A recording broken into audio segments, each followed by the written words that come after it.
अस्सलाम वालेकुम दोस्तों, तुसीं देख रहे हो हसीन पंजाब टीवी ते मैं तुहाडा मेज़बान अमीर हमजा। दोस्तों सब तो पहले अपने चैनल हसीन पंजाब टीवी नूं करो सबसक्राइब ते नाल लगे बैल दा बटन दबाओ ताकि साडी हर नई आने वाली अच्छी और बेहतरीन वीडियो साडे वीरां तक आसानी नाल पहुंच सके और तुसीं वीडियो देखो सब तो पहले। अज जनाब अपने वीरां भरावां वास्ते एक तीजन माई दी वीडियो लैके हाज़र होए हैं। तीसरा सूबा इन्हें सुना है, कैमरामैन साहब जानवर दिखाणगे। उस तो बाद सारियां गल्लां बातां मालकां दी ज़बानी मालकां कोलों पुछांगे कि किन्ने दिन लैंदी सून दे विच, पिछले सूबे का दुध का की रिकॉर्ड सी, की गरंटियां देंदे ने, की मुल करते हैं। कैमरामैन साहब जानवर दिखाओ।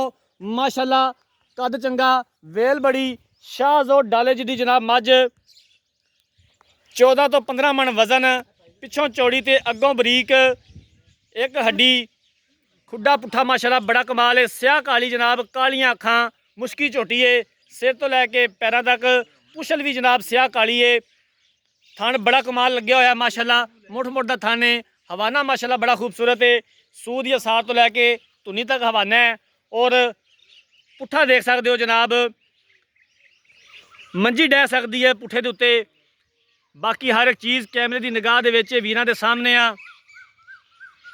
खून रत बड़ा मझ दे उत्ते। बाकी सारी गलबात मालका कोलों पुछ लवांगे कि सानू गरंटियां देंदे ने, की इहदी डिमांड करते हैं। ये सारी गलबात मालका को पुछांगे। अपने वीरां वास्ते मेहनत करी दी है, कोशिश करी दी है कि अच्छे तो अच्छा जानवर दिखा सकीए। बाकी लैने देने मुकद्दर ने। नीली बाहर के जानवर अपने वीरां भरावां नूं दिखाई देने, नीली का शौक पूरा करवाई दा। आरफ वाला जनाब इस मई की लोकेशन हैगी है, तहसील आरिफ वाला, जिला पाकपतन। नीली बाहर के जानवर अपने वीरां भरावां नूं दिखाई देने। भाई यासीन नूरा जी यार, अस्सलाम वालेकुम जी। वालेकुम सलाम। भाईजान मझ जी कैमरे की नज़र है, इन्हें किनवा सूबा सुना है तो कदों सुनदी है? तीसरा सूबा सुमना है, 10 तो 12 दिन पे सोने।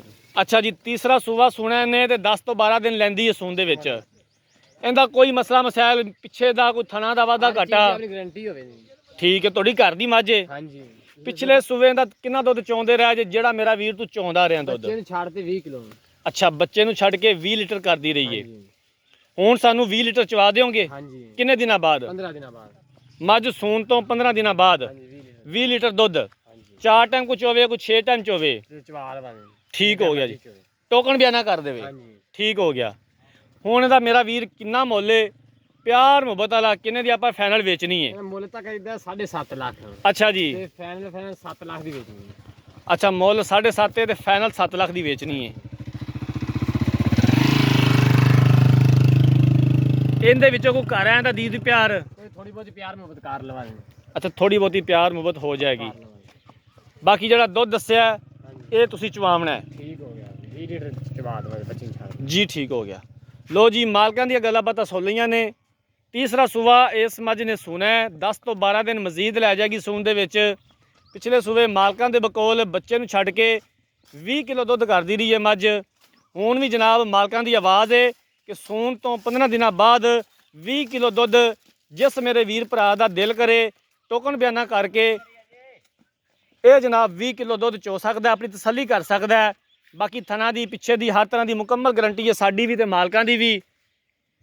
बाकी जानवर मेरे वीरां ने देखना है माशाल्लाह दे कमेंट आने चाहिए ने, क्योंकि जानवर ही इस तरह का है माशाल्लाह। 7.5 लाख रुपया की डिमांड करते हैं तो 7 लाख रुपया फिल वक्त फाइनल है। मजीद भी असी इंशाअल्लाह ताला गुंजाइश कढ़ावांगे जिथों तक हो सकिया।